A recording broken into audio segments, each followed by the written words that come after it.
Assalamualaikum warahmatullahi wabarakatuh. Om Swastiastu, Namo Buddhaya, salam kebajikan, Shalom. Perkenalkan, nama saya Apoteker Nurul Huda M. Nurdin, Magister Farmasi. Saya merupakan dosen tetap Prodi D3 Farmasi Fakultas Ilmu Kesehatan Universitas Sains dan Teknologi Jayapura. Izinkan saya menyampaikan pernyataan diri dosen dalam unjuk kerja Tridharma Perguruan Tinggi PDD UKT-PT dalam bidang pengajaran. Hal ini merupakan salah satu syarat untuk mengikuti sertifikasi dosen SMART 2025. Selama 5 tahun menjadi dosen, saya selalu mengampu mata kuliah yang sesuai dengan bidang keilmuan saya, yaitu farmasi bahan alam. Salah satu mata kuliah yang saya ampu adalah mata kuliah praktikum farmakologi, di mana mata kuliah praktikum farmakologi memiliki beban 1 SKS. Kali ini saya akan mencoba mendeskripsikan terkait praktikum mata kuliah farmakologi. Tujuan dari praktikum ini adalah mahasiswa diharapkan dapat membedakan simplisia yang dilakukan secara makroskopik, serta mahasiswa mampu menjelaskan dan mempraktekkan cara pembuatan simplisia. Kemudian, identifikasi kandungan kimia dan juga cara pembuatan ekstrak. Deskripsi singkat mata kuliah praktikum farmakognosi, yaitu mata kuliah ini berisi materi tentang teknik mengidentifikasi anatomi tumbuhan atau simplisia tanaman dalam bentuk folium, korteks, radix, rizoma, flos, fruktus secara makroskopik. Selain itu dilakukan juga berbagai macam pembuatan simplisia serta pengujian metabolit sekunder secara kimia. Bahan kajian atau materi pembelajaran dan praktikum farmakognosi yaitu meliputi simplisia, penetapan standar simplisia, kandungan metabolit primer dan juga metabolit sekunder, metode ekstraksi dan juga parameter ekstrak. Adapun sub CPMK dalam praktikum ini meliputi yang pertama, mampu memahami tentang sejarah farmakognosi. CPMK yang kedua yaitu mampu memahami tentang morfologi daun, batang, akar, bunga, buah, dan biji. Yang ketiga, mampu memahami tentang fisiologi tumbuhan. Yang keempat, mampu menentukan anatomi daun, batang, dan juga akar. Yang kelima, mampu memahami tentang simplisia. Dan yang terakhir, mampu memahami tentang identifikasi kandungan zat berkhasiat dalam tanaman obat. Adapun rincian penilaian dari praktikum ini yaitu meliputi UTS 20%, UAS 30%, absensi 10%, pretest 20%, dan laporan 20%. Metode pembelajaran yang digunakan pada praktikum farmakognosi meliputi discovery learning, project based learning, dan juga diskusi, di mana discovery learning adalah suatu pendekatan pembelajaran di mana mahasiswa secara aktif menemukan sendiri konsep atau prinsip melalui proses eksplorasi, penyelidikan, dan pemecahan masalah. Metode discovery learning ini menekankan peran aktif dari mahasiswa dalam membangun pengetahuan mereka dan bukan hanya sekedar menerima informasi dari tenaga pengajar.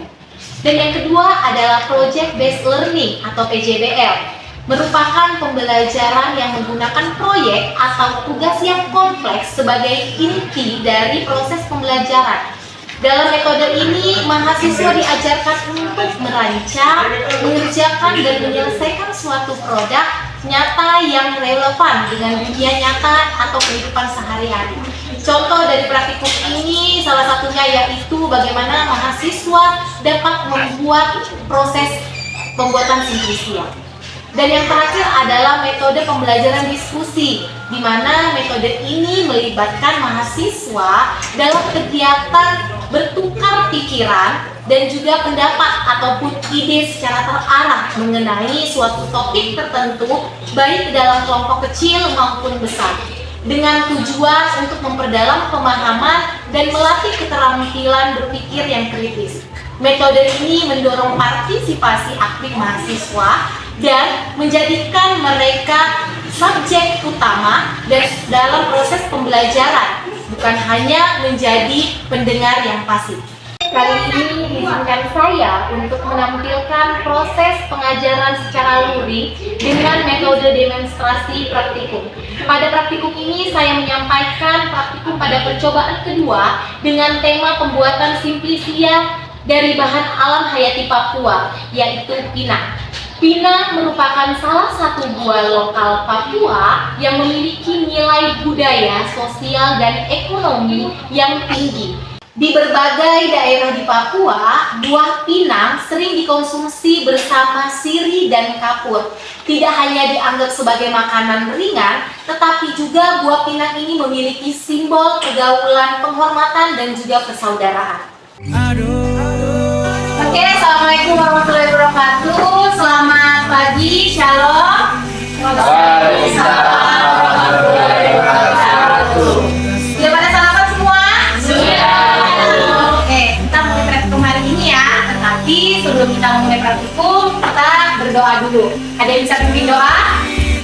Oke, silakan Rizky. Baik teman-teman, mari kita berdoa menurut kepercayaan dan keyakinan masing-masing. Berdoa mulai. Berdoa selesai.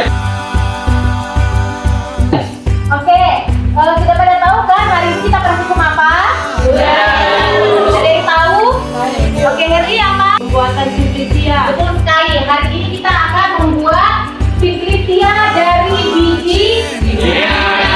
Nah, prosesnya adalah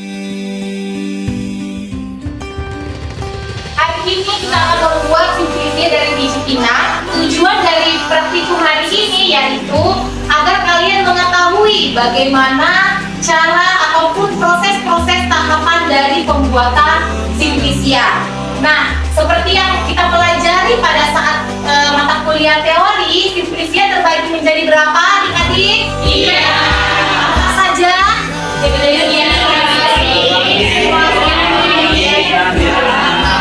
Oke, baik. Sekarang kita akan melihat apa saja proses-proses dalam pembuatan simplisianya. Yang pertama adalah sortasi basa. Sortasi basa ini di mana nanti kalian akan memilih buah-buah pinang yang terbaik untuk kita jadikan simplisia. Paham sampai sini adik-adik? Setelah kita lakukan sortasi basa, kemudian kita tetap bukan perajangan. Setelah sortasi basa, kita apa dulu? Kita tim. Setelah kita mendapatkan bahan biji pinangnya, kemudian kita tim. Setelah dipindang, lalu kita lakukan proses yang kedua, yaitu pencucian. Nah, di mana pada tahap pencucian ini kita menggunakan apa? Kita menggunakan air. Oke, ini menggunakan air mengalir.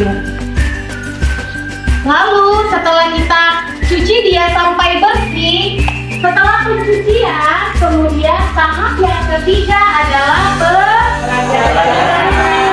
Nah, perajangan ini nanti kalian melajang biji pinangnya menjadi lebih kecil. Paling tidak nanti dibuat 0,5 cm. Setelah dilakukan perajangan, sudah tipis-tipis ya biji pinangnya. Kemudian tahap yang selanjutnya kita lakukan yaitu apa?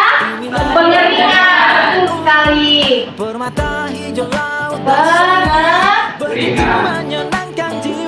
Selanjutnya tahap yang keempat yaitu pengeringan. Betul sekali, pengeringan.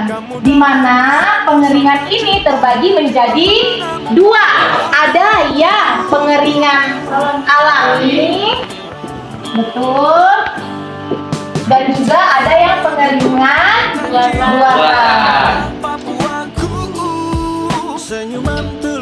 Pengeringan alami ini nanti kita langsung di bawah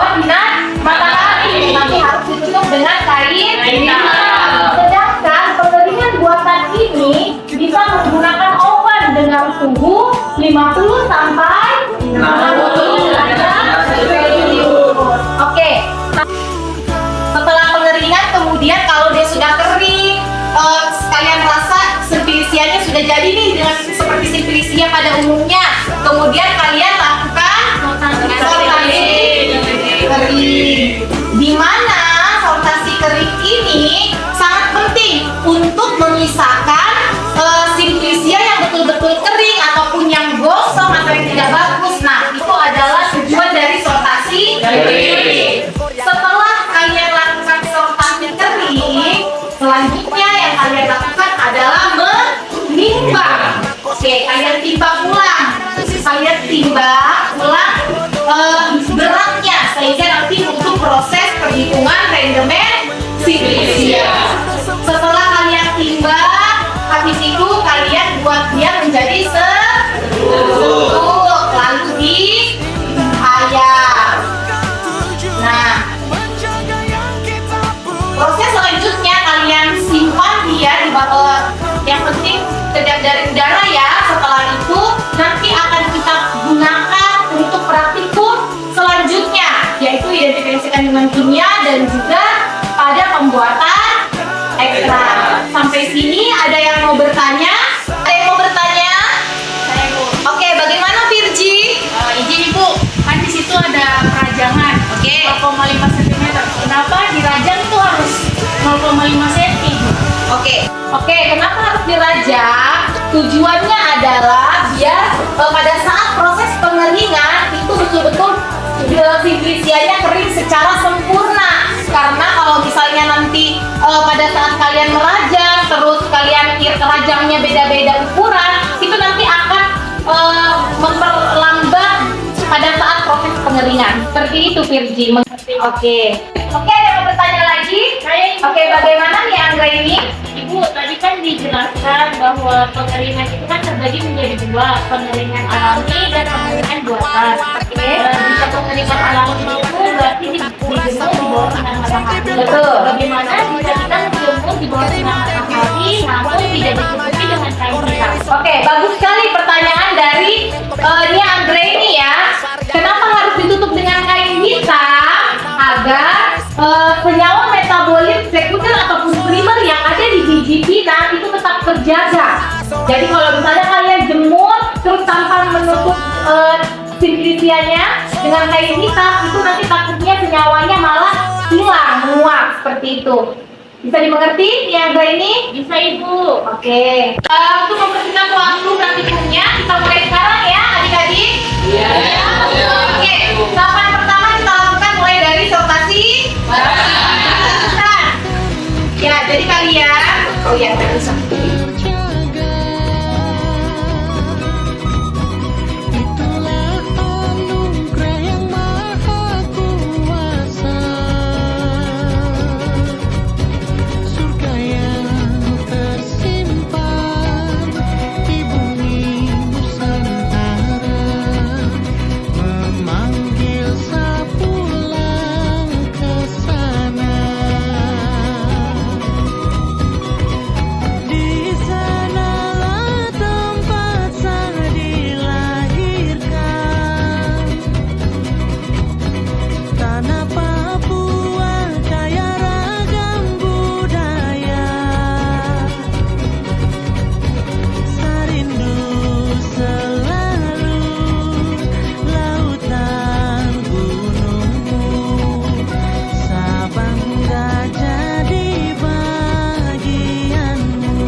Tanah Papua kaya ragam budaya, sarindu selalu lautan gunungmu, Sabangga jadi bagianmu.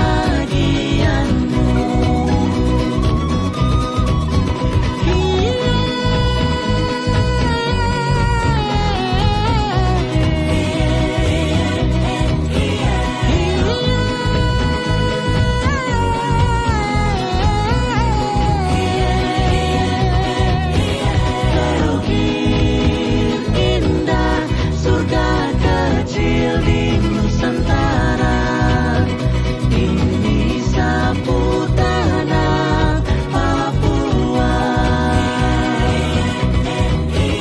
Terukir indah surga kecil di Nusantara, ini sapu tanah Papua.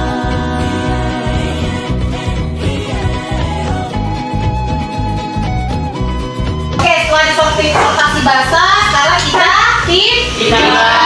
Oke, ayo kita timbang dulu. Ya, masukkan ke dalam semua. Setelah kalian timbang, kalian lihat berapa beratnya nih ya. 600 gram Ibu. Oke, 600 gram.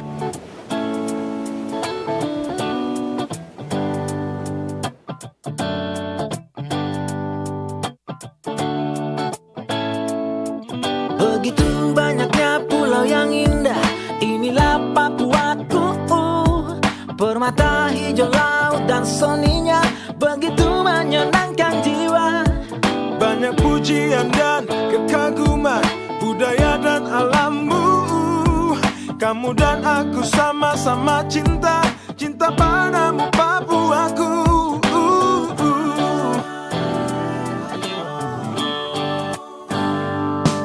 Tiada yang lebih membanggakan jiwa, hanyalah Papuaku. Senyuman tulus dan penuh cinta sungguh menyentuh sanubari. Oh, banyak pujian dan kekaguman hanyalah untuk Papuaku. Kita Cinta Papua, tanah Papua. harumkan Indonesia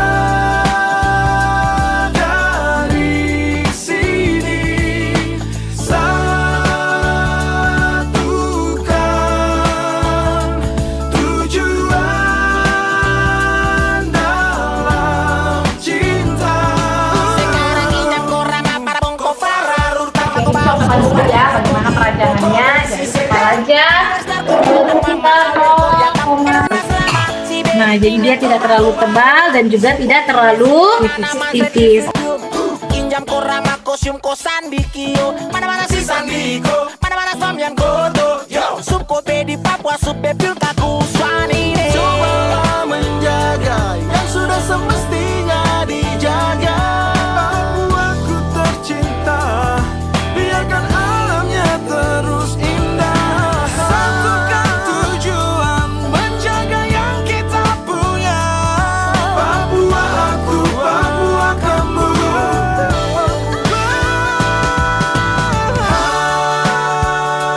Harumkan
piung kaku rasa mora. Sing ipir kaku awin nombro ya memang. Ku kerima dengiro supwanine mama ya. Koreri sop Papua injaro ras randa kime. Kobe oksen makok fin ko mako swar ya yeko.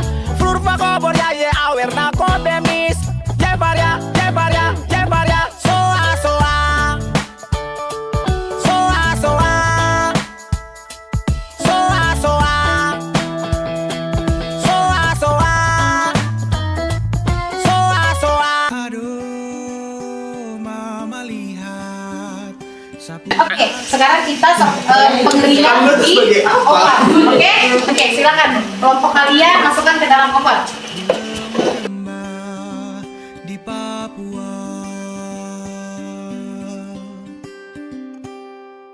Aduh, mama lihat sapu hati su tenggelam di dasar pasir, di laut biru di Papua.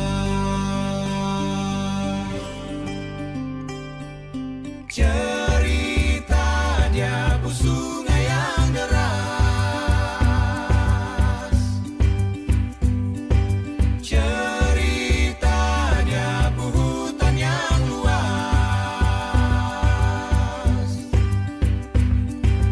Tempat matahari selalu menyanyi. Tempat cendrawasih selalu menari.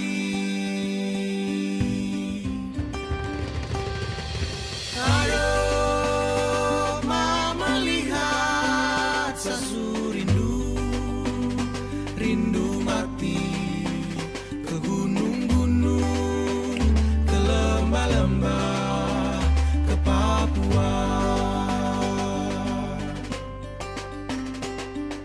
Aduh, mama lihat sasu rindu, rindu mati ke pasir pantai.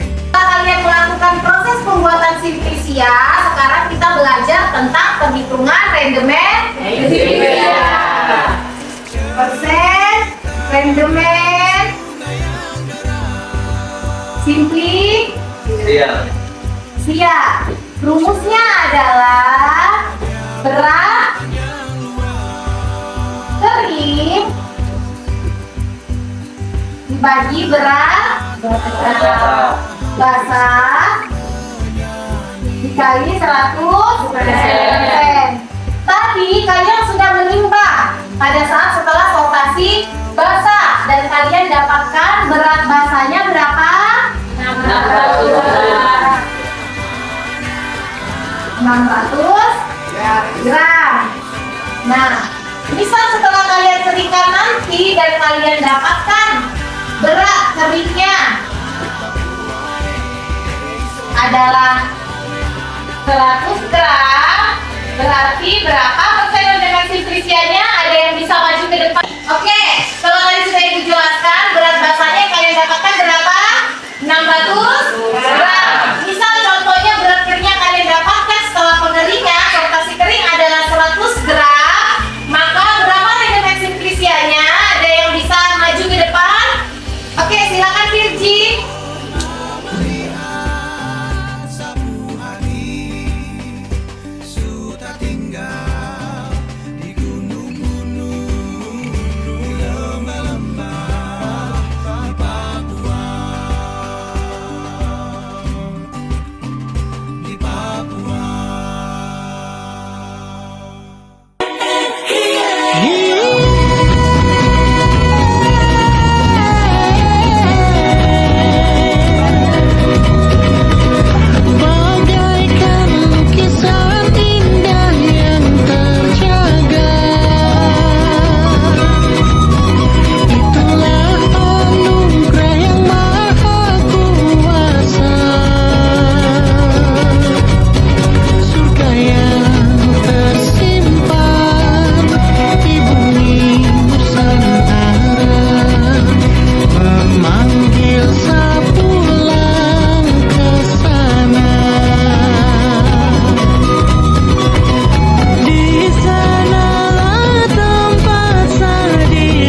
Sekian video pembelajaran dari saya sebagai salah satu syarat dalam pengajuan sertifikasi dosen SMART 2025. Wassalamualaikum warahmatullahi wabarakatuh. Shalom.